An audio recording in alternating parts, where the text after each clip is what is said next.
할렐루야. 오늘 우리에게 주신 말씀이 우리 모두에게 위로의 말씀, 은혜의 말씀이 되기를 주님의 이름으로 축원합니다.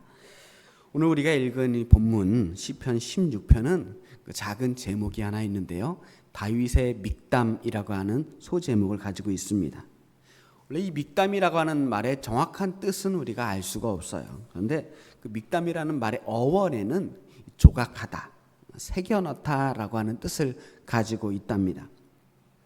그래서 이 믹담이라고 하는 히브리어를 헬라어로 바꾼 이 70인역 성경에 보면 이 다윗의 믹담이라는 말을 스텔로그라피아라는 말로 번역을 해놨어요.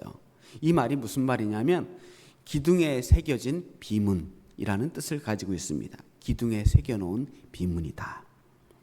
오늘 우리가 읽은 이 시는요, 다윗이 사울왕에게 쫓겨다닐 때 썼던 시라고 알려져 있습니다. 사방에서 자기를 죽이려고 구석구석 찾아다니는 그 적들을 피해서 광야를 헤매고 다니고 때로는 그 동굴 속에 숨어서 지내기도 했습니다. 그렇게 동굴에서 지낼 때에 그 동굴 벽에 이 시를 새겨놓지 않았을까 상상을 해봅니다. 이 상상은 제 상상이 아니고요. 1800년대 신학자 존 제비라고 하는 신학자가 그렇게 상상을 한 겁니다. 믹담이 스텔로그라피아라고 그렇게 기둥에 새겨진 비문이다라고 해석하는 데는 이런 상황이 있지 않았을까 하는 겁니다. 사울에게 쫓겨다니면서 아둘람 굴이라고 하는 곳에 숨어 있었을 때가 있었습니다. 그 불안한 상황, 위태로운 상황 속에서 너무나도 간절하게 오늘의 이 기도를 드리지 않았을까 상상을 해보는 거죠. 그 깊은 동굴 속에서 오직 하나님만을 의지하면서 하루하루를 견뎌내고 있는 중입니다. 그렇게 기도하면서 그 기도를 한 번 뱉은 말로 끝내버리는 것이 아니라 벽에 한 글자 한 글자 새겨놓으면서 오늘의 이 고백, 이 믿음을 잊지 않겠다.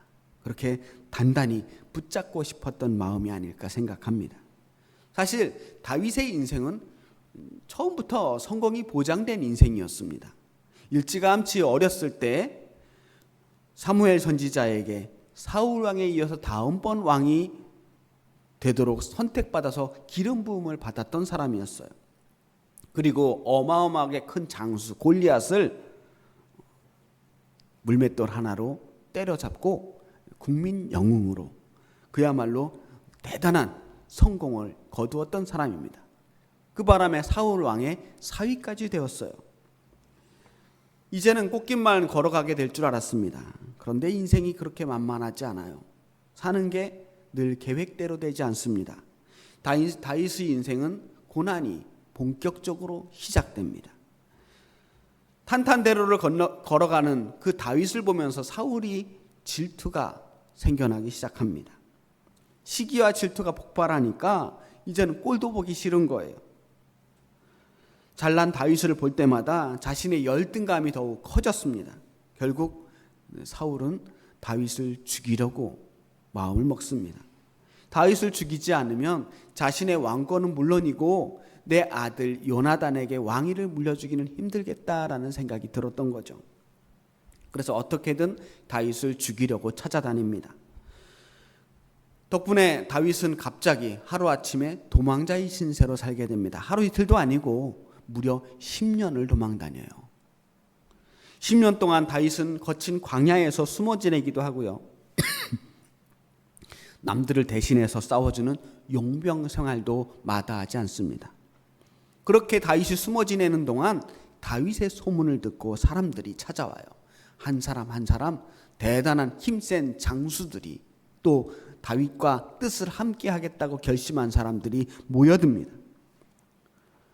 그렇게 다윗은 그런 사람들과 함께 용병 생활을 하면서 거칠고 험한 인생에서 살아남은 용사가 되어갑니다.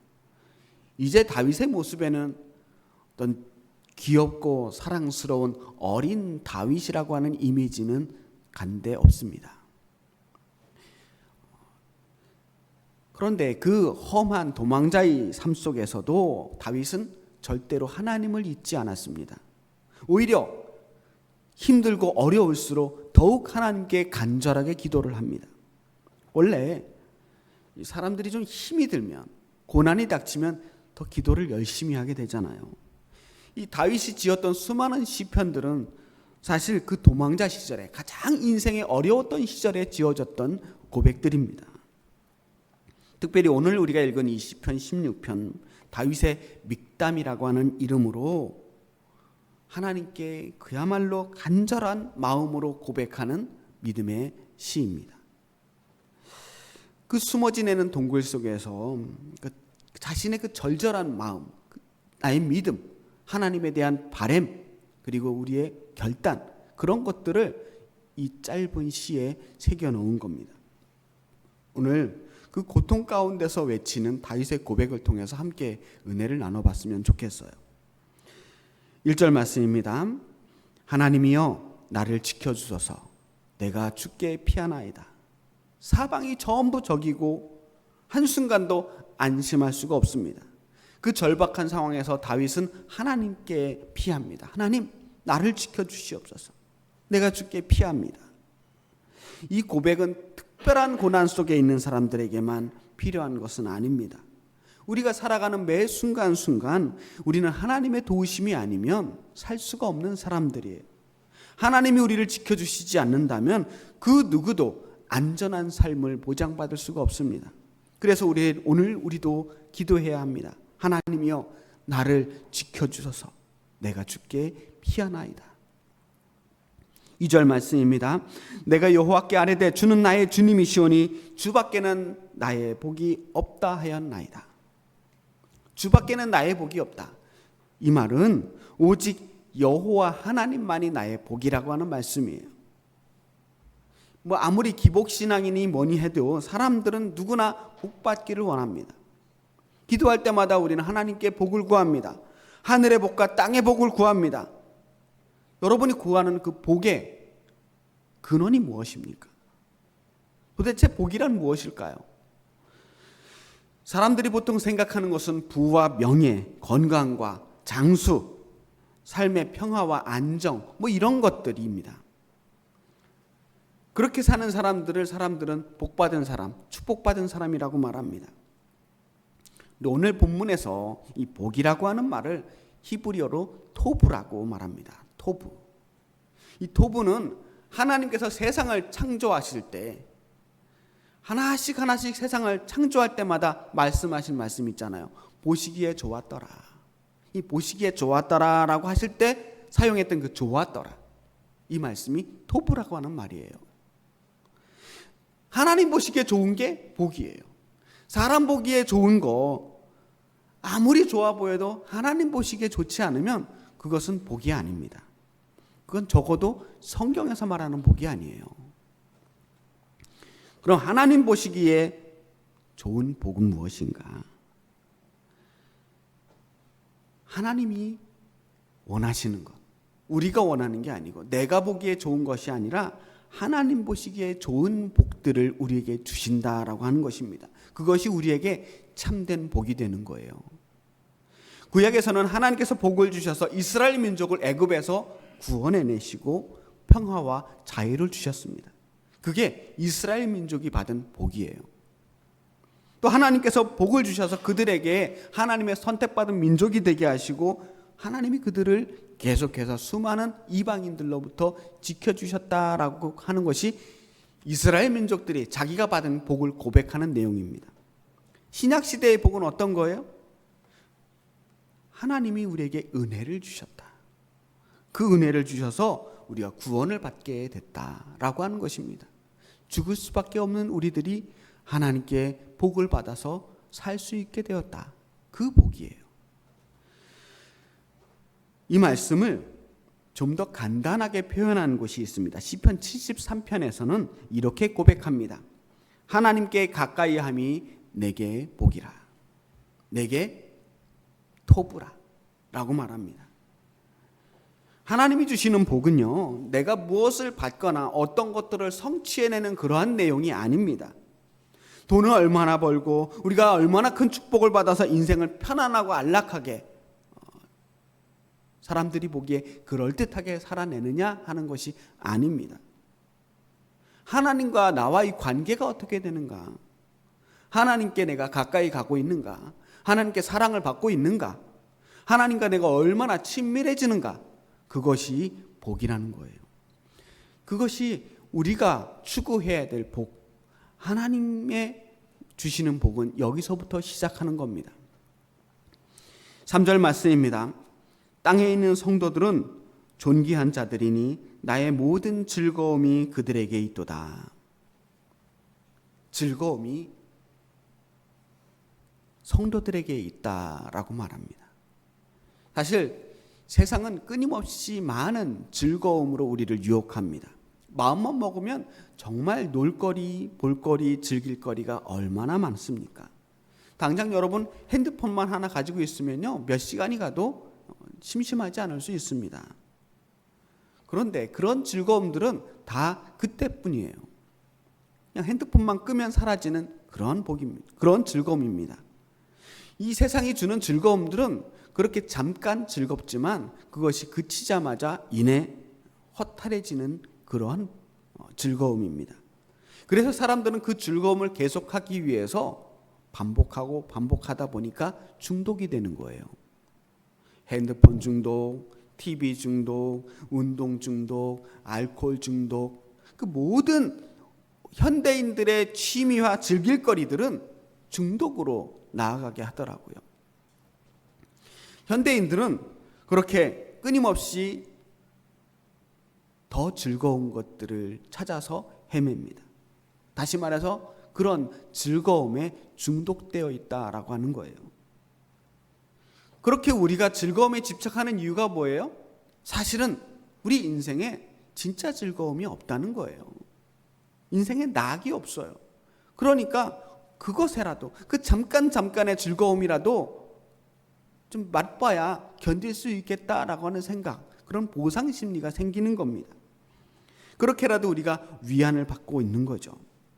그런데요, 다윗은 그 광야에서, 그 광야의 깊은 동굴 속에서 사방이 적으로 둘러싸여 있고 캄캄한 동굴에 갇혀서 숨도 제대로 못 쉬면서 그렇게 숨어 지내면서도 즐거움을 이야기하고 있습니다. 땅에 있는 성도들은 존귀한 자들이니 나의 모든 즐거움이 그들에게 있도다. 나의 모든 즐거움은 성도들에게, 땅에 있는 성도들에게 있다고 말합니다. 그 힘든 상황에서 나와 함께하는 이 하나님의 사람들, 성도들이 나의 즐거움이다. 그들과 함께 교제하는 것이 내게 얼마나 큰 즐거움인지 모르겠다는 거예요. 다윗의 가장 큰 즐거움은 하나님이 나에게 주신 이 사람들, 다윗을 이름을 듣고 찾아온 수많은 사람들과 함께 예배하고 고백하며 하나님을 함께 믿고 있는 것, 그것이었습니다.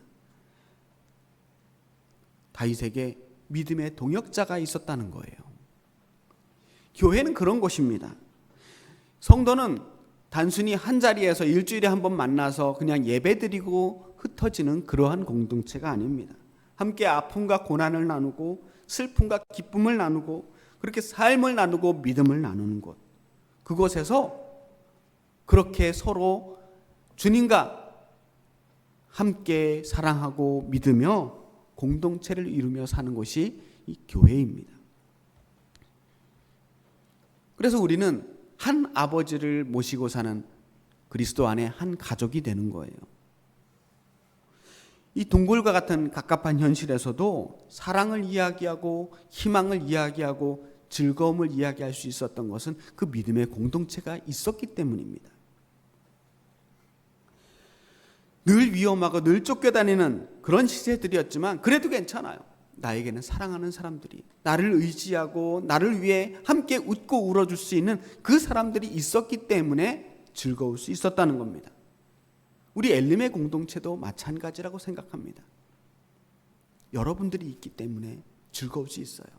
여러분 한 사람 한 사람이 바로 서로에게 즐거움의 뿌리, 서로 즐거움을 줄 수 있는 그 귀한 존재임을 기억하시기 바랍니다. 8절 말씀 한번 읽어볼게요.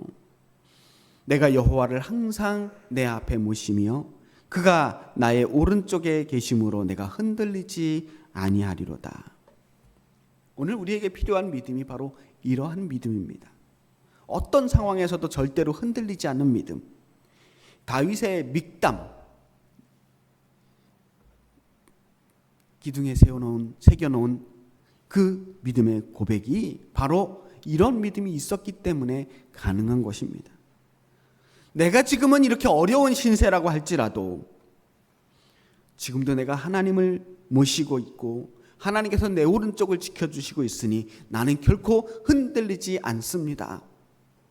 이런 하나님에 대한 절대적인 신뢰가 있는 겁니다. 하나님께서 사무엘을 통해서 다윗에게 기름 부어주셨다고 했습니다. 왕이 될 거라고 했습니다. 골리앗도 이기게 하셨습니다. 수많은 죽을 고비에서 건져주셨습니다.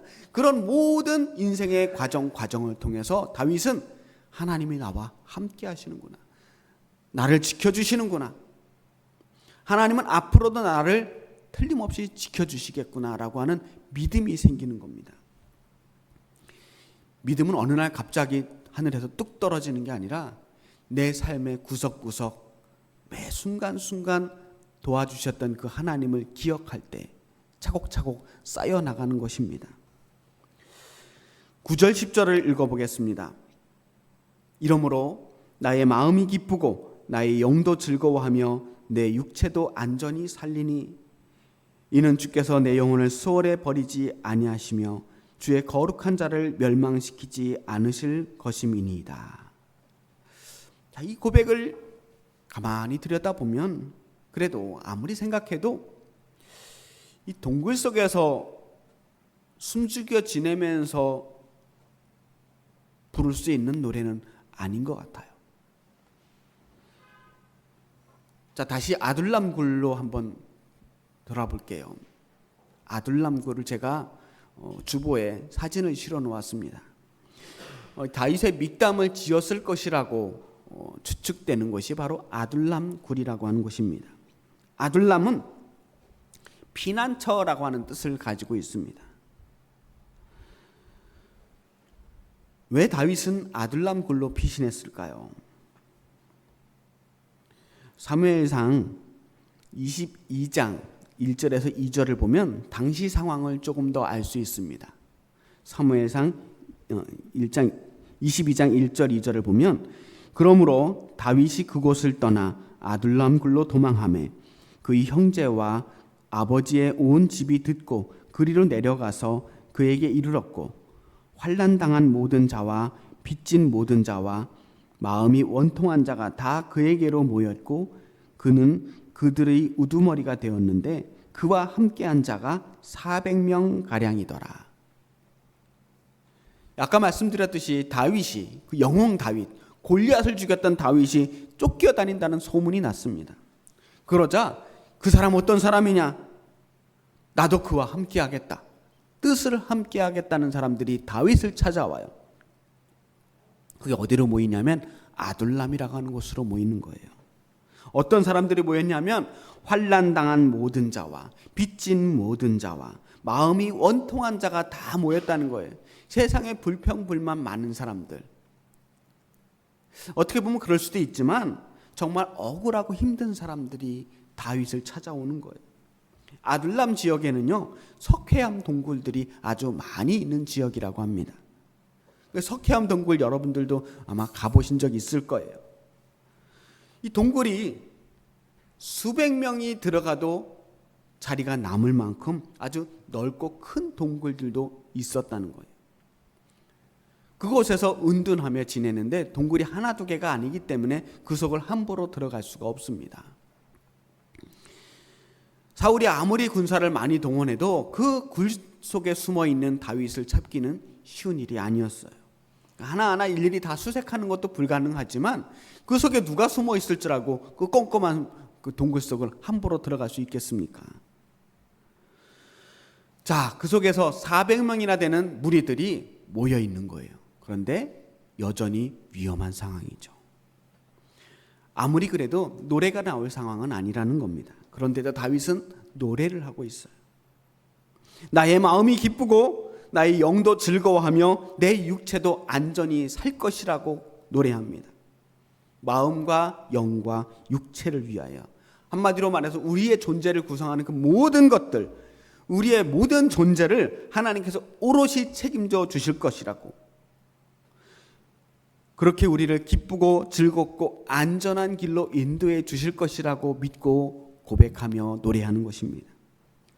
사실 우리 인생은요, 마음만 편해도 안 되고 영혼만 즐거워도 안 되고요, 육체만 안전해도 안 됩니다. 이게 어느 하나만 문제가 생겨도 힘들어요. 아무리 건강해도 육체가 아프면 힘들고요, 마음이 아프면 힘들고요, 마음이 편해도 육체가 아프면 여전히 힘듭니다. 그렇게 멀쩡한 것 같아도 영혼이 병들면 또한 어려운 삶을 살게 되는 거예요. 우리의 삶은 그래서 늘 불안전하고 위태로운 삶입니다. 하나님께 기쁨과 즐거움과 안전함을 구하고 있다라고 하는 것은 사실은요, 지금 다윗에게 그게 없다는 걸 말하고 있는 거예요. 하나님께 없는 걸 구하는 거잖아요. 지금 다윗은 사실은 기쁘지도 않고 즐거울 일도 없고 안전하지도 않습니다. 말이 그렇지, 도망해서 지금 숨도 제대로 못 쉬며 살아가는 주제에 무슨 기쁨이 있고 무슨 즐거움이 있겠습니까? 이 아둘람에 모여있는 사람들요, 다 환난당하고 빚지고 마음이 원통한 사람들입니다. 다 다윗 같은 사람들이에요. 똑같은 신세들이에요. 세상에 도무지 낙이 없는 사람들, 늘 쫓기며 살아가는 사람들, 어디 갈 데가 없어서 이 광야 동굴에라도 나와 있어야 그나마 안전한 사람들, 인생의 바닥까지 간 사람들이 모여 있는 겁니다. 더 이상 갈 곳 없는 사람들이 다윗을 찾아온 곳은 그들이 다윗과 함께 새로운 희망을 한번 찾아보자라고 하는 심정으로 모여든 겁니다.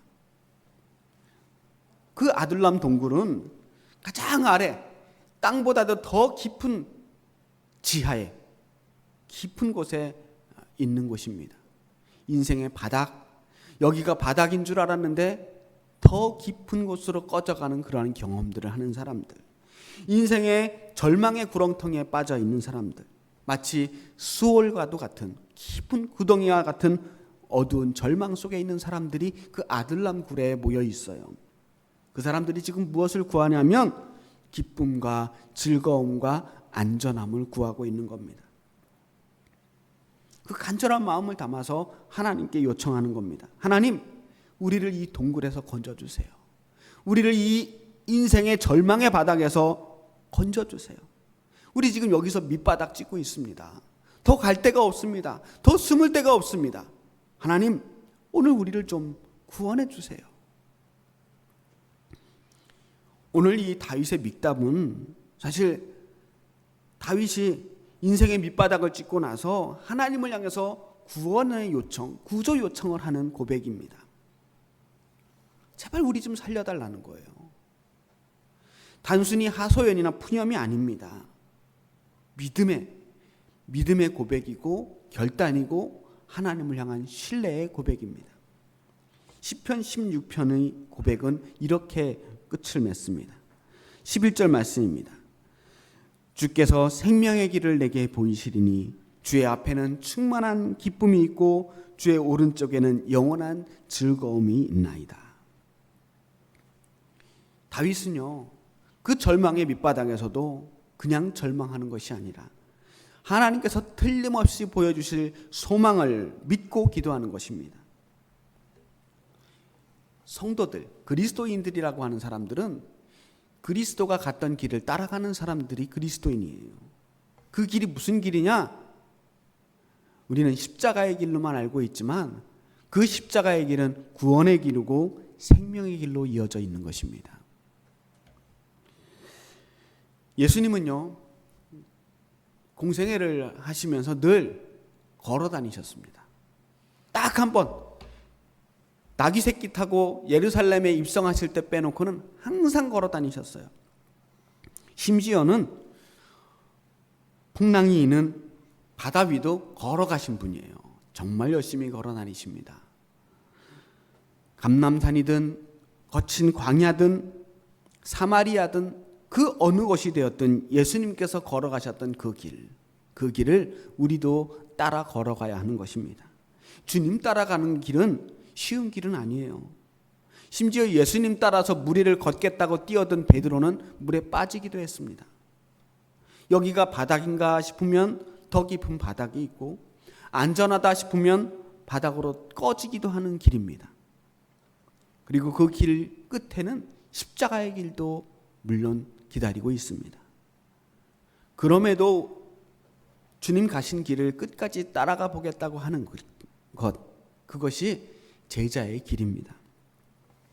그런데 예수님께서 나를 따라오너라 라고 말씀하실 때 그 따라오라고 하는 길은 어떤 길이냐? 생명의 길이고 구원의 길이라고 하는 이야기입니다. 언뜻 보면 가시밭길이고 어둡고 거친 길이지만 주의 앞에는 충만한 기쁨이 있고 주의 오른쪽에는 영원한 즐거움이 있다고 말씀하십니다.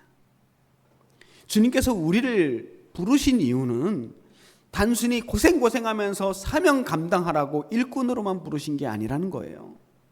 우리를 사랑하시기 때문에 우리도 그 생명의 길, 구원의 길로 가기를 원하시기 때문에 우리를 부르신 겁니다.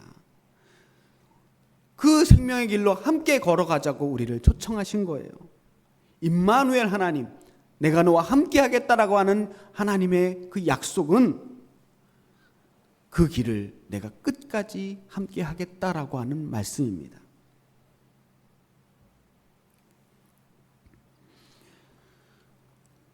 저 깊은 절망의 어두운 동굴 아둘람에서 갈 길 몰라 부르짖는 그 백성들을 불러주십니다. 내가 너와 함께 하겠다. 내가 너를 생명의 길로 인도하겠다.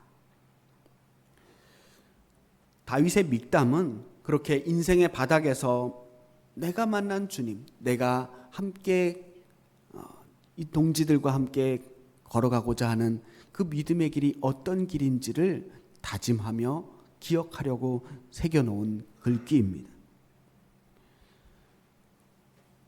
그 인생의 바닥에서 내가 이 동굴에서 만난 주님을 기억하겠다.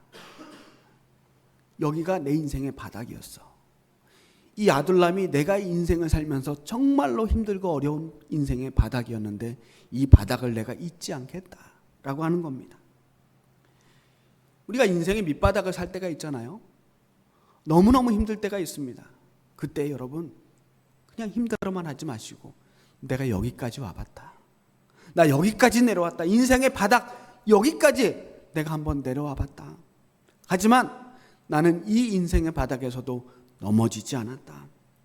나는 이 깊은 동굴 속에서도 길을 잃지 않았다. 믿음을 잃지 않았다. 그 고백을 할 수 있기를 축복합니다. 다윗은 그 고백으로 믹담을 새겨놓은 거예요. 나중에 또 어려운 일이 생길 수 있겠지만 그때마다 그 담벼락에 새겨놓았던 글귀들, 오늘의 이 믿음의 고백을 기억해보겠다는 거예요. 이 고백을 잊지 않고 내가 평생 내가 그 인생의 가장 깊은 곳에서 만났던 그 하나님의 사랑을 꺼내보며 살아보겠다고 하는 약속입니다. 사자성어 중에 각골난방이라는 말이 있습니다. 각골난방. 은혜를 입은 그 고마움이 너무 깊어서 이 뼈에 깊이 새겨서 잊지 않겠다라고 하는 말을 각골난망이라고 말합니다. 다윗의 믹담은 이런 각골난망의 정신에 있는 것입니다. 인생의 어려움을 겪었던 여러분들 혹은 어쩌면 지금 우리 아둘람을 살아가고 있는 성도들이 있다면 여러분의 마음에도 담벼락에 꼭꼭 눌러 새긴 이 고백을 할 수 있기를 바랍니다. 우리에게 바닥은 있지만 그 바닥이 아주 완전히 꺼져가는, 다시는 올라올 수 없는 그 깊은 바닥이 아니라 하나님께서 우리를 건져주시고 지켜주시는 안전한 장소임을 우리가 기억하시기 바랍니다. 사방이 캄캄하고 우리를 공격하는 문제들이 우리를 괴롭힌다고 할지라도 반드시 우리를 생명의 길로 인도하시는 하나님이 있음을 기억하시고 믿음으로 이겨낼 수 있기를 축복합니다. 임마누엘의 하나님께서 우리의 마음과 영혼과 육체를 지켜주시며 우리를 구원해 주실 것입니다. 우리를 소망으로 인도하시는 주님께서 지금도 우리와 함께 하시는 줄 믿고 흔들리지 않는 믿음으로 끝까지 승리하시는 저와 여러분이 되시기를 주님의 이름으로 축복합니다. 기도하겠습니다. 살아계신 아버지 하나님, 우리가 인생을 살면서 가끔씩 바닥을 경험할 때가 있습니다. 정말로 힘들어서 주저앉고 싶을 때가 있습니다. 그러나 그 바닥 안에서도 주님을 바라보게 하시고 그 어려움 중에 만난 예수님을 기억하게 하시고 그 마음을 기억하여 우리 마음에 새겨놓아 밑담을 새겨놓아 결코 잊지 않을 수 있는 튼튼한 믿음을 허락하여 주시옵소서. 절망에서 소망으로 인도하시는 주님을 기억하며 날마다 승리하는 우리가 되게 하여 주시옵소서. 예수 그리스도의 이름으로 기도합니다. 아멘.